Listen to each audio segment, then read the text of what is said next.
আসসালামু আলাইকুম। প্রিয় দর্শক, আজকে অনেকগুলো প্রসঙ্গ ছিল আলোচনা করার জন্য।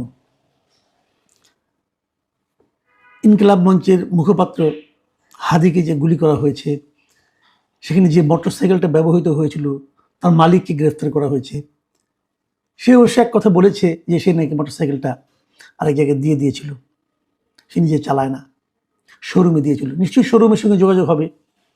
আবার বিদেশ থেকে এক সাংবাদিক জুলকানাইন শায়ের তিনি বলেছেন যে যে দুজন ওখানে ছিল তারা নাকি দেশ ছেড়ে পালিয়ে গিয়েছে। আবার পুলিশ বলছে তাদের পাসপোর্ট ব্লক করা হয়েছে, তারা বিদেশে যেতে পারবে না এবং তারা অলরেডি চলে গিয়েছে, এমন কোনো ইনফরমেশন তাদের কাছে নেই। এগুলো অনেক আলোচনার বিষয়, এগুলো লম্বা আলোচনা হয়তো আমরা করতে পারতাম, কিন্তু তার কোনোটাই না করে আমি অন্য একটা প্রসঙ্গ নিয়ে আজ কথা বলবো। সেই প্রসঙ্গটা হলো আনিস আলমগীর, আমাদের সহকর্মী আনিস আলমগীর সাংবাদিক, এবং একদম এলেবেলে কোনো সাংবাদিক না। বাংলাদেশের সাংবাদিকতার ইতিহাসে আনিস আলমগীরের বড় বড় একটা ভূমিকা আছে। প্রথম যখন ইরাক যুদ্ধ হয় তখন সে আনিস আলমগীর নিজে সেখানে উপস্থিত ছিল বাগদাদে, এবং ওখানে বসে তিনি আজকের কাগজে চাকরি করতেন, সেই যুদ্ধ কভার করেছেন এবং সেই সঙ্গে বিভিন্ন টেলিভিশন ওখান থেকে উনি কিন্তু বক্তব্য দিয়েছেন। তাকে ওয়ার জার্নালিস্ট বলা হয়। বাংলাদেশে এরকম দ্বিতীয় ব্যক্তি নেই। আনিস আলমগীর বিভিন্ন সময় টক শোতে কথা বলেন, তার মতো করে কথা বলেন। আমার অনুষ্ঠানেও, আমার যে অন্য মঞ্চ নামে যে আমার একটা চ্যানেল আছে যেখানে আমি ইন্টারভিউ বিভিন্ন জনের প্রচার করি, সেখানেও আনিস আলমগীর মোটামুটি প্রতি সপ্তাহে একদিন করে আসেন, আমরা নানা বিষয়ে কথা বলি। সেই আনিস আলমগীরকে আজকে ডিবি তার বাসা থেকে নিয়ে গিয়েছে ডিবি অফিসে। বিষয়টা আমি জানলাম কিভাবে? আনিস আলমগীর নিজেই আমাকে ফোন করেছিলেন। তার বাসায় যখন ডিবি ছিল, আজকে রাতে আনিস আলমগীরের সঙ্গে আমার ইন্টারভিউর কথা ছিল আমাদের ওই অন্য মঞ্চের জন্য। রাতের এরকম একটা প্ল্যান ছিল, আমাদের শিডিউল ছিল। আনিস আলমগীর আমাকে ফোন করে বললেন যে মাসুদ ভাই, আজকে রাতে আপনার সঙ্গে আমার প্রোগ্রাম করা বোধহয় হবে না। খেয়াল করুন, কথাগুলো আপনারা খেয়াল করুন। উনি কিন্তু ওনার বাসায় ডিবি এসেছে, পুলিশ এসেছে, এটা না। উনি বলছেন যে আজকে বোধহয় আপনার সঙ্গে আমার প্রোগ্রাম করাটা বোধহয় হবে না, যে আপনি অন্য একজন গেস্ট ম্যানেজ করেন। তার বাসায় ডিবি এসেছে, তার বাসায় ধানমন্ডি থানা থেকে পুলিশ গিয়েছে, ওনাকে ধরে নিয়ে যাচ্ছে। উনি কিন্তু আমার কাছে হেল্প চাচ্ছেন না। উনি বলছেন যে আমার সঙ্গে ওনার যে আলোচনাটা আজকে হওয়ার কথা ছিল, সেটা যদি না আমাকে না জানিয়ে উনি চলে যায়, ওনাকে নিয়ে যায়, তাহলে আমার যে প্রবলেম হতে পারে আমার প্রোগ্রামের ব্যাপারে, উনি ওই ব্যাপারে আমাকে জানাতে ফোন করেছেন। This is called professionalism. এটা হলো পেশাদারিত্ব। তো আমি বললাম যে ডিবি অফিসে কেন? ওকে আমাকে বললো যে আমার সঙ্গে নেই কিছু জিজ্ঞাসাবাদ করবে, এই জন্য এসেছে। কেবল ডিবির লোকটা, সঙ্গে ধানমন্ডি থানা থেকে পুলিশ এসেছে। তো আমি আর কি বললাম, আমি জানলাম। এখন আমার কথাটা হলো অন্য জায়গায়। এটা আনিস আলমগীর বলে কথা নয়, এটা যে কেউ হতে পারত। আমি হতে পারতাম, আপনি হতে পারতেন। এবং বাংলাদেশে এরকম ডিবির লোক এসে বাসার থেকে কাউকে তুলে নেওয়ার ঘটনা আমরা কিন্তু কম শুনিনি, হাজার হাজার শুনেছি। এই আমলে না, আগের আমলে হতো। আগের আমলে আমরা কি দেখতাম? আপনি চিন্তা করার চেষ্টা করেন, ভাবেন, খুব বেশি দিন কিন্তু আগের না, আপনি ভুলে যাবেন না নিশ্চয়ই। আগে কি হতো? কিছু লোক গুম হয়ে যেত, এবং যত লোক গুম হতো তার শতকরা 80% গুম হতো এভাবে যে সাদা পোশাকে বাসায় এসে কেউ কলিং বেল টিপে সে বলল যে আমরা ডিবি থেকে এসেছি, অথবা আমরা র্যাব থেকে এসেছি, অথবা আমরা কোনো জায়গাতে এসেছি, সরকারের পক্ষ থেকে এসেছি, আপনাকে আমাদের সঙ্গে যেতে হবে, আমরা আপনাদের কিছু জিজ্ঞাসাবাদ করব। এটা কি জিজ্ঞাসাবাদের কোনো পদ্ধতি হতে পারে? আপনি আমাকে কোন বিষয়ে জিজ্ঞাসাবাদ করবেন? জিজ্ঞাসাবাদ করার জন্য আমাকে যে আপনি নিয়ে যাবেন, আমার কি অন্য কোনো কাজ আজকে থাকতে পারে না, অন্য কোনো প্রোগ্রাম থাকতে পারে না? আপনি মানুষের স্বাভাবিক জীবনযাপনের অধিকার থেকে আপনি তাকে বঞ্চিত করতে পারেন? আপনি হয়তো কিছু মামলার ব্যাপারে জিজ্ঞাসাবাদ, তো আপনি এখানে জিজ্ঞাসা করেন। আপনি আমার বাসায় এসেছেন অনাহূত অতিথি হিসেবে, অসুবিধা নাই, আপনি আমাকে জিজ্ঞাসা করেন কি জানতে চান, আমি আপনাকে জবাব দিচ্ছি। অথবা যদি আপনার জন্য ওখানে যেতে হয়, ওই লোক যদি আমাকে জিজ্ঞাসা যায় বা যিনি করবেন, তিনি যদি এই পর্যন্ত আসতে কষ্ট হয় ওনার, উনি আমাকে ফোন করলেই পারেন, আপনার কাছে এই বিষয়টা আমি একটু জানতে চাই। আমাকে ওখানে নিয়ে যেতে হবে কেন? প্রথম প্রশ্ন, যদি নিয়ে যেতে হয় আমাকে কি আপনি গ্রেপ্তার করলেন, নাকি এমনি নিতে পারলেন? আপনি যদি আমাকে গ্রেপ্তার না করেন তাহলে আপনি আমাকে নিয়ে যেতে পারেন? কি হিসেবে আপনি নিয়ে যাবেন? আপনি তো আমাকে বর্ণনা করতে হবে। তারপরে কথা হলো, আমাকে কি আপনি কোনো গ্রেপ্তারি পরোয়ানা দেখিয়েছেন? কেউ দেখায়, কেউ দেখায় না। এটা যদি আমি পৃথিবীর যে কোনো সভ্য দেশকে বলি, তারা কি বলবে আইনকে এইভাবে চলা উচিত, চলতে দেওয়া উচিত? এগুলি শেখ হাসিনার আমলে চলতো।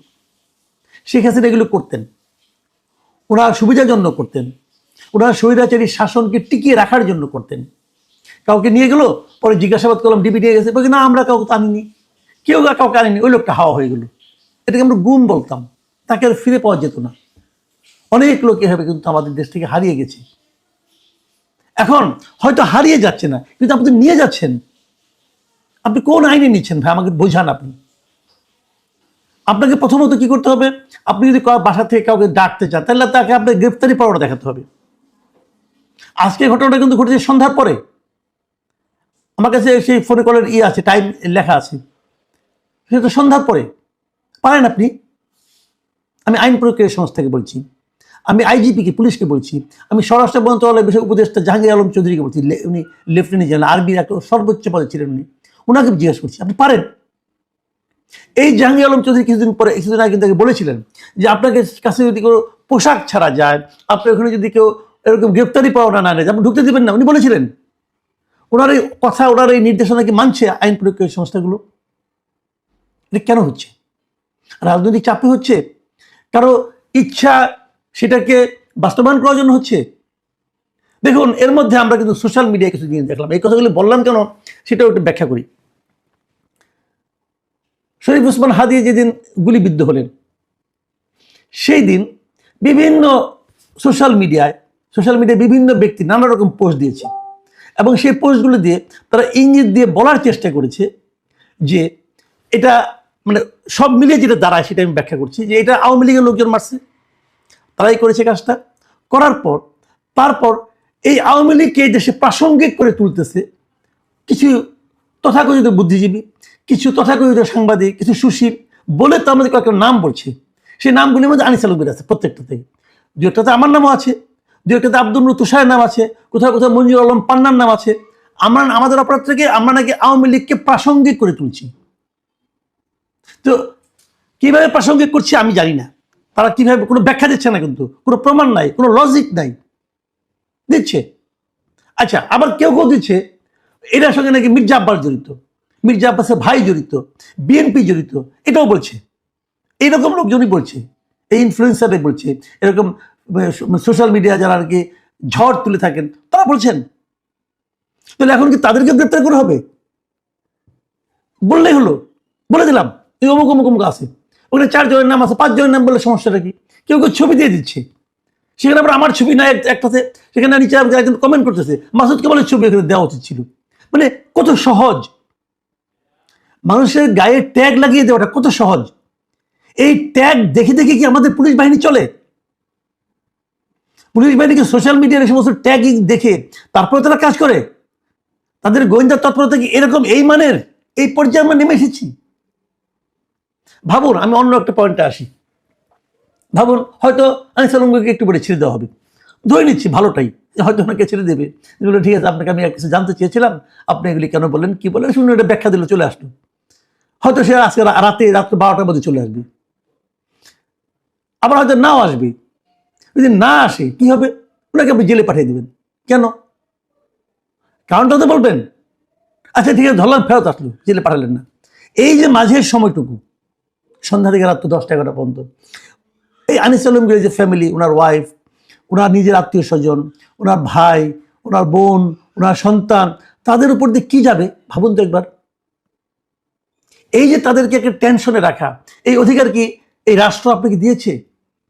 এই রাষ্ট্রের আইন আপনাকে দিয়েছে? মানে আপনি একটা সংস্থার লোক, তার মানে আপনি যা ইচ্ছা করতে পারেন, আপনি মানুষকে এভাবে টেনশন রাখতে পারেন? একবার ভাবুন, আমরা কি মনে করি, আমরা কেমন রাষ্ট্র চাই, আমরা কোথায় ছিলাম আগে? আমি হাসিনার আমলে কি মানে বিভৎস একটা অনিশ্চয়তার মধ্যে ছিলাম, আমরা কি সেটাকেই ধারণ করে চলবো? এটা কেন? কতদিন এটা চলবে? আমরা এটাকে কতদিন বহন করব? আমরা তো ডক্টর ইউনূসকে দায়িত্ব দিয়েছিলাম যে উনি একটা জবাবদিহিমূলক প্রশাসন তৈরি করবেন। এই প্রশ্নগুলির জবাব কে দিবে আমাদেরকে? হয়তো কালকে বলবে ঠিক আছে আপনি তো অনেক প্রশ্ন করেছেন, চলেন আপনাকেও নিয়ে যাই, প্রশ্নের উত্তর দিই। নিয়ে তারা তাদের মতো করে উত্তর দিল, পারে, তাদের হাতে ক্ষমতা আছে, তাদের হাতে লাঠি আছে, তাদের হাতে ইচ্ছে করে নিয়ে যেতে পারে, আমাকেও নিয়ে যেতে পারে। আমাকে এতে কিছু যায় আসে না। কিন্তু আমি একা মাসুদ কেবল আমার কি হলো না হলো, এক আনিস আলম করে কি হলো না হলো, কিছু যায় আসে না। কিন্তু এগুলো উদাহরণ তৈরি করে, এগুলো সরকারের ইমেজকে নিয়ন্ত্রণ করে, সরকারের ইমেজকে প্রকাশ করে, মানুষকে বোঝায় যে আমরা এতটা ভীতিকর, আমাদের ব্যাপারে কোনো সমালোচনা তোমরা করবা না। আচ্ছা, আনিস আলমগীর বিপক্ষে যেগুলো বলা হচ্ছে, সে আওয়ামী লীগকে প্রাসঙ্গিক করে তুলছে, আমি এই জিনিসটা একেবারেই বুঝি না। আওয়ামী লীগ অপ্রাসঙ্গিক হয় কিভাবে? ওই যে কি এক ছেলে আছে, একটা নাবালক ছেলে আছে, একটা দেখলে মদিন দেখলাম বলতেছে এনসিবির ছেলে, তারা বলতেছে যে আমরা নাকি আওয়ামী লীগকে প্রাসঙ্গিক করে তুলছি। অপ্রাসঙ্গিক আপনি কিভাবে করবেন? যাকে আপনি নিষিদ্ধ করবেন সেটাও তো প্রাসঙ্গিক, নিষিদ্ধ হওয়ার জন্য প্রাসঙ্গিক। কয়েকটা শব্দ শিখছেন, ওই শব্দগুলো যেখানে সেখানে প্রয়োগ করে ভাবেন যে বিশাল বুদ্ধিজীবী হয়ে গেছেন। ভাই, এত সহজ না, আর একটু লেখাপড়া করেন। আমি বারবার একটা কথা বলি যে এক বইয়ের পাঠক সম্পর্কে সাবধান। ওরা ওই একটা দুটো বই পড়ে বিশাল জ্ঞানী হয়ে গেছে, জেনজি হয়ে গেছে, যার তার সম্পর্কে যা তা বলতেছে। আসেন না, আমি তো ওপেন চ্যালেঞ্জ দিই, আপনি বাহাসে আসেন, বসেন, গণতন্ত্র কাকে বলে শিখে আসেন ভাই। যারা আপনাদের উস্তাদ আছে, উস্তাদদের নিয়ে আসেন, বসি, কথা বলি। হুট করে একজনের উপর ট্যাগ লাগাবেন না। আরেকজন বলতেছে যে এরা তো বিভিন্ন টক শোতে যায়, টিভিতে যায়, ওই টিভিতে যে আপনারা এদেরকে অ্যাটাক করেন। মানে কত বড় দুর্বৃত্ত! আর এগুলো আমাদের আইন শৃঙ্খলা বাহিনী সেগুলো দেখে দেখে তারা অ্যাকশনে আসে, দেখে দেখে বিভিন্ন কাজ করে। আমি খুবই অসন্তুষ্ট হয়েছি এবং আমি খুব বিরক্ত হয়েছি যে আমাদের দেশ এভাবে যদি চলতে থাকে, তাহলে এই যে আমাদের এতদিনের যে শ্রম, একটা স্বৈরাচারীকে আমরা দেশ থেকে হটিয়েছি, তার বিনিময়ে আমরা কি পেলাম? আমরা এটা পেতে চেয়েছিলাম?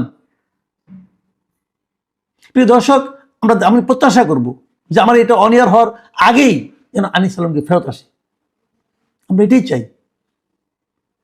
আমি আনিস আলমগীরের পরিবারের যারা সদস্য আছেন, তাদের যে টেনশন, তাদের যে উদ্বেগ, সেই উদ্বেগের জন্য আমি নিজের সহানুভূতি প্রকাশ করছি এবং আমি আশা করি আপনারাও করবেন। প্রিয় দর্শক, এখন এ পর্যন্তই। আল্লাহ হাফিজ।